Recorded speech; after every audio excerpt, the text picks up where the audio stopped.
Hello and welcome to Crossing Channels. I'm Rory Cellan-Jones. Can universal basic infrastructure support growth in different places? That's the subject of the latest in our podcast collaboration between Cambridge University's Bennett Institute for Public Policy and the Institute for Advanced Study in Toulouse. As ever, we're going to use the interdisciplinary strengths of both institutions to explore a complex challenge.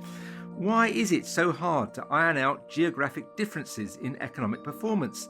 Why are current policies failing to tackle regional inequalities? And how might a universal basic infrastructure boost productivity across all places?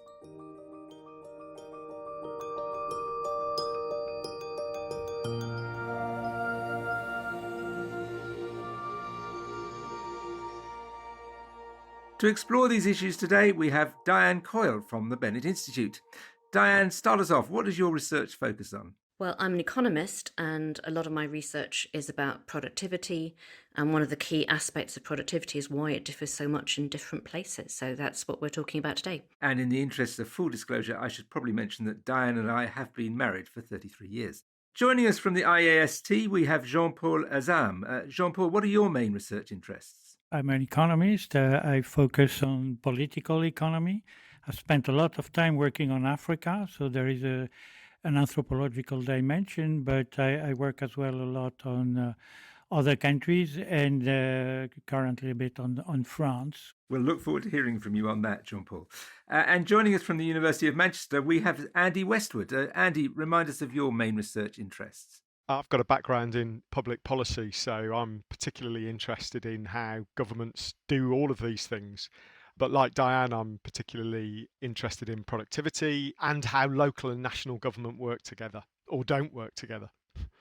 Well, we've got a lot to explore. So Diane, why don't you start us off? Because you and Andy have written in a recent report calling for the implementation of a, quote, universal basic infrastructure, which we're going to call UBI. So what is UBI and what use might it be in particular in the UK? We have just released a report, Andy and I, with our colleague Stella Erker, calling for universal basic infrastructure as a means to start to tackle the very different fortunes of people living in different places around the UK. And obviously the name alludes to a very popular policy that some people have called for, universal basic income. But we're arguing for infrastructure being more important than income, because income, obviously we all need enough to buy the things that we need, the food, the housing, the rent, the leisure time and so on. But what's really important for people to get on, have the opportunities they need in life, is that infrastructure, the investment in all the assets that create opportunities. And so that's partly things like transport networks, broadband networks, but also having a decent school and hospital system, and also what's sometimes called soft infrastructure, or places where people can come together that allow them to do the things that allow them to get on in life. And so it's about the sustainability and people's ability to shape their own futures. What we found in the report was huge variation across the UK in some of the key components of this universal basic infrastructure. And did the lack of that universal basic infrastructure in some places actually read out as onto statistics about inequality and different economic performance? Were those places without their infrastructure definitely worse off?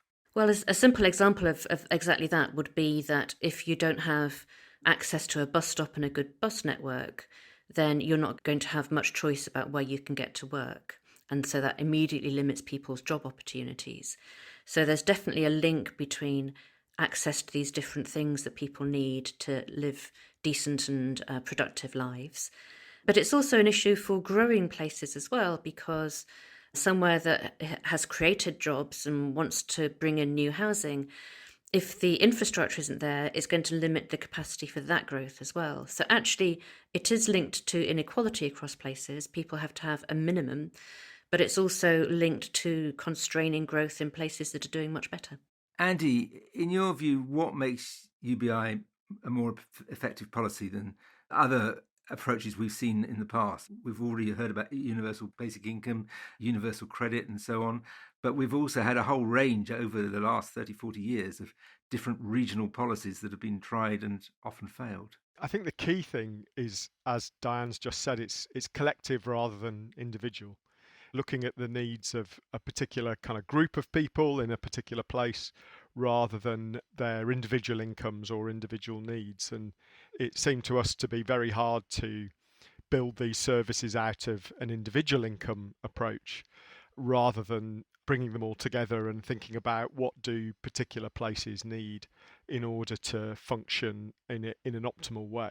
It's not meant to entirely replace those other things, like a good benefit system, paying a reasonable amount of benefits, as well as other individually focused systems and policies are still meant to kind of work alongside this. But it's that collective approach that matters most, I think. And without that, we just have very ineffective place-based policy, which, as you say, is something that certainly in the UK, and particularly in England, we've been pretty bad at for the last 30 or 40 years, largely because we just keep chopping and changing arrangements for different policy approaches. And so another aspect of universal basic infrastructure, as we see it, is to adopt it for the long term and to use it as a way of organising and coordinating the delivery of particular services and activities. So that's a lot of change for an English system in particular that hasn't got used to doing any of those things, or certainly hasn't got used to doing any of those things well. Jean-Paul, as we've heard, Diane and Andy are talking very much about the UK context and particularly the English context. What are your thoughts on this proposal from the viewpoint of someone who looks at obviously the French economy, but also across Africa? Is it too radical, too ambitious? No, I think it is a long-term view, I hope not so long, but the key change or slight change in emphasis is very important to grasp, because talking from a French point of view, the fact that the areas in France that are badly equipped with a basic infrastructure are usually easily characterized or say stigmatized by some people as being people with Muslims or people with very poor people, and this triggers a lot of understated appeal for various kinds of segregation. So once you emphasize this point and you take it seriously, it is a very important handle from a policy point of view to take governments to task. It's a kind of a measurement process whereby you can actually assess what governments have done in terms of levelling up between regions. Well, it's not just regions. In the same city, like Toulouse, for example, there are areas which are completely treated as colonial places with a very violent police, and nothing is done really from a point of view of infrastructure, education, and these kind of things. That's what I have in mind. Diane, let's talk about the U in this, the universal, and why it's so important. Are you saying that what we need to do is set down minimum numbers of buses, minimum speed of broadband, a whole range of metrics, really, which every area will have to attain? In effect, yes, or at least give people the metrics for asking why their place is doing so much worse than some other places. I think Jean-Paul just raised a really important point. I'm an economist, as is he, and we are talking about economic growth prospects and what kind of jobs can people get to. But actually there is a democratic aspect to this as well. And why should people living in certain places not be able to expect as good a set of infrastructure and services as those living in more affluent places? If, for example, we are expecting people to apply for passports online, or even in future vote online, access government services online, then surely it's absolutely reasonable to say there must be minimum broadband speeds everywhere. Everybody as a citizen has the right to access those. And we have in UK political discussions this allergy to what's called the postcode lottery. Oh, we can't do such and such policy because it will create a postcode lottery. Well, what we found in this report is that, my goodness, we have a postcode lottery already, because there's so much variation between people's access to some basic services depending on where they live. The short answer is yes, it is a minimum. And we haven't in the report set out, well, it should be this broadband download speed and this broadband upload speed. But thinking about what is the right level of aspiration for everybody in your country to have as residents and citizens, I think is a really reasonable question to ask in the context of the great geographic inequalities that we've seen emerging. Andy, can't this actually prove vastly expensive and inefficient in some ways? We had in this country a few years ago, I think it was Boris Johnson promising gigabit broadband for everybody, literally 100%. And when I questioned officials, it was yes, everybody, until people began to realise that laying fibre optic cables up mountains to every remote farm was a bit daft. Doesn't this invite that kind of economic fantasy land stuff? I think one of the hardest things to get right in the kind of infrastructure we're talking about is that provision of something like broadband in the most rural of areas. So the key thing here, I think, is what's the right basic level of delivery that you can achieve, bearing in mind that, as Diane said, this is the medium through which other services can be accessed, and there's a cost that can be absorbed towards this by doing that. But also, there's just the realisation that you don't have to do all of this yourself if you're a government. You can require a basic minimum of service, including to difficult rural areas. But the principle still should apply. If you're a taxpayer, a member of society, you need to be able to access services, and via broadband will be one of the most cost-efficient ways to do it. And I think, to follow up on the discussion so far, the point of this is both economic and political. So it's economic in that you want people to be able to have a platform for taking part in the economy and maximising their input to the economy. But there's also a solidarity issue politically. And if you leave people out, or you leave places out, whether they're rural or parts of towns or parts of cities, then you create all sorts of political tensions and problems for yourself as a nation, because you're undermining that solidarity. Once you take that broader view of both public service delivery, the economy, and the political context, the cost of reaching every area with a minimum level of something like broadband, I think, is less prohibitive. Diane, do rural areas actually need the same level of infrastructure as towns? People choose to live in the country often for rather different reasons, and maybe we're going to be gold-plating the countryside. Well, that's why we're talking about a basic level. So we're not saying everywhere has to be the same. It's not going to be super duper fast everywhere, but everywhere has to have a basic level, because otherwise, to pick up on Andy's point, that is exactly the government writing off certain communities, and you don't really have a functioning nation if that's what you're doing. Jean-Paul, I know your research is mainly focused on the macroeconomics of Africa. Is this a realistic and promising movement, as it were, for promoting growth in Africa? Well, yes, and it's currently working to some extent due to various interventions in different countries, including by private companies. But a lot of business and trade is done through smart telephone, and it works.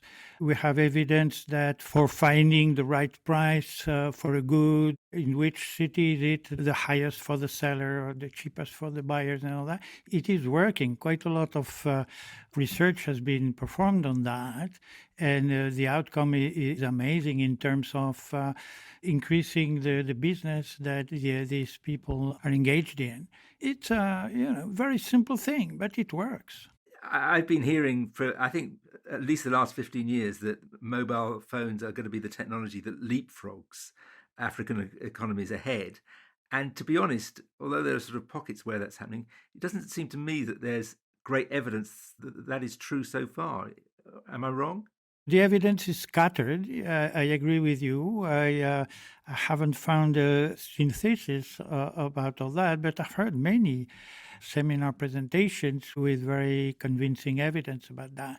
One thing which is very important is that sometimes they simply don't need it because they have other mechanisms for transferring information, and in some regions people are traveling a lot, especially traders. They make money like that. So it depends. on what type of growth you're looking at. If you restrict your focus on modern industrial growth, you're not going to get much of that in Africa, even with a lot of infrastructure. Although what is sometimes needed is institutional infrastructure, justice departments, and these type of things that don't work. But it's the same in France currently. So you can grow differently in different places, handling different tools.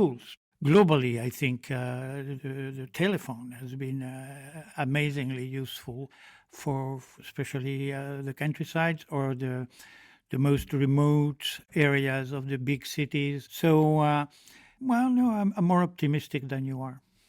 Diane, you focus a lot on productivity, looking at the nature of productivity growth. It's your theory, isn't it, that universal basic infrastructure can not just sort of level places up, pull forward the left behind, but boost economic growth everywhere? Yes, so it's quite interesting listening to Jean-Paul. There's been a lot of discussion in the economic research into low-income countries about the role played by infrastructure, and bodies like the World Bank have long been helping that investment. The investment's still quite patchy, but I agree with Jean-Paul that on balance, it's quite positive. Not all infrastructure delivers what's hoped for, but on balance, there's a clear link between investing in infrastructure and economic growth. So in a way, what Andy and Stella and I did was try to bring that discussion to the home context in the UK and talk about prospects for poorer places here.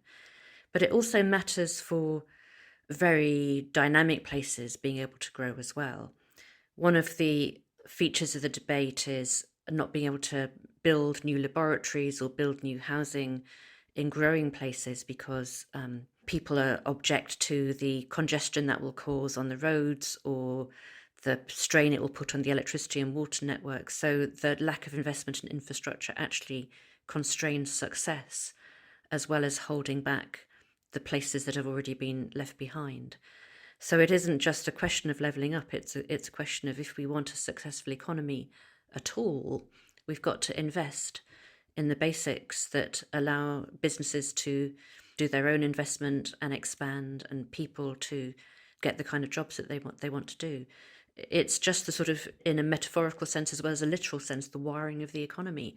And if you don't wire the economy, it's not going to grow. And just to come back to your report found that even in places like Cambridge, where you are, there were sort of some deficiencies in basic infrastructure. Yes, the basic utilities, electricity and water, under great strain already, and any hopes for getting people to accept large new housing developments, as Michael Gove, the minister, has said he wants, will depend on them being persuaded that the amenities they already have are not going to suffer through many more people coming in and using them. Andy, your report compares the UK unfavourably to Germany and France. Lots of statistics saying, gosh, UK well behind East Germany even.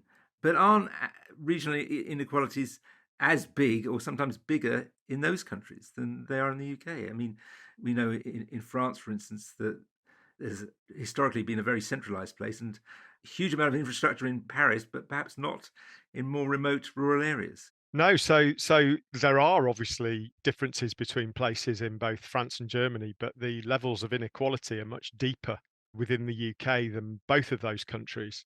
And as our report shows, and this is research that Stella Erker led, and it some fantastic data in the report, particularly looking at Germany, and it shows that the level of infrastructure is much more consistent across very different parts of Germany than it is in England.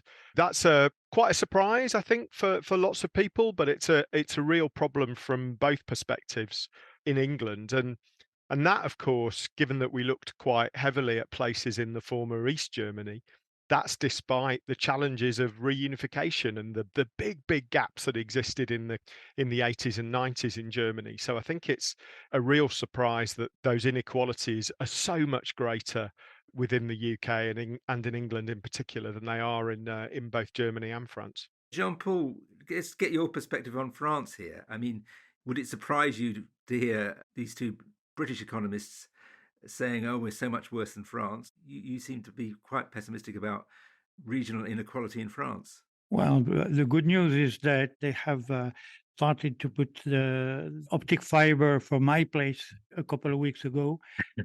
So it's improving. But to take things more seriously, the problem in France is a lot about institutions, which are segregationist in many ways, and the resulting violence that from time to time destroys quite a bit of the infrastructure. When people are fed up in one area, they destroy everything, and there is a kind of blackout in terms of information and schools and bus stops and many other things. The key point is that there is a deep sense that if you favor some areas, if you try to help some areas to catch up, then you sort of change the balance of power between the police and, say, the migrants or whatever. And that's why there is a lot of reluctance to invest. What you seem to be saying is that we shouldn't just think about economic growth in terms of the promise of UBI. It's got a chance of breaking that vicious cycle whereby people sort of destroy their local infrastructure in frustration of what's going on, can prevent violence. Remember Adam Smith, who was saying peace, easy taxes, and a reasonable administration of justice are what is requisite for the highest level of prosperity. What is missing in France is basically peace, and the main reason why it is missing is that the administration of justice is not reasonable. So that you have uprisings from time to time in some parts of the city. There will be an outbreak of violence, and then the police will become even more violent and all that. So growth is fine if you have peace. And infrastructures play a key part in providing the requisite, as Adam Smith would say, for peace to prevail. And I have one example, if you allow me. It's very short. What happened in Sudan? The Americans were preventing the pipeline to be built, but the Chinese took over, built the pipeline. A couple of months later, the rebels blew up the pipeline, which is very cheap by the standards of the oil industry. And then the government realized that they could not get the oil money unless they included the rebels in the government, and the peace process started immediately. Because even the worst military officer had understood that if they want the oil money, they need to establish peace with the rebels. And as soon as this is done, the pipeline will bring an enormous amount of money to everybody. You can't have growth without peace. You can't have peace without infrastructure, a decent level of infrastructure.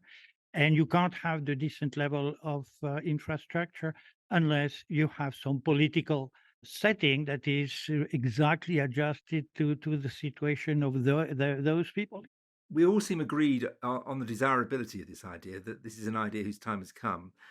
But Diane and Andy, I want you to sort of finish by working out what challenges there will be in implementing it. Diane, is this going to be an easy win? Is it already being accepted, or is there going to be large resistance to it? Well, it does imply spending money in different ways. So that's never politically easy. But we are going to have an election in the UK, so it might be easier if there's a government after the election with a large majority to demonstrate its commitment to the kind of places that have been experiencing decaying services for such a long time. So in that sense, it might be an idea whose time has come. I think Jean-Paul's example was great at emphasizing the collective aspect of this. So if you're talking about assets that everybody in the community can see are of mutual benefit, then that does help with the addressing the kind of political polarization and disagreements that we've been experiencing, and as your question implied, not just in the UK, but in lots of other countries too. So maybe having written this about the UK, we can take universal basic infrastructure international and recommend it for other places. Infrastructure needs investment. Investment is money that's got to be found from somewhere. Some of that will be government, some of that will have to be private sector. Andy, let's just drill down into that. This is going to be an idea that all political parties may actually welcome, and then they will say, yeah, but we can't afford it, won't they?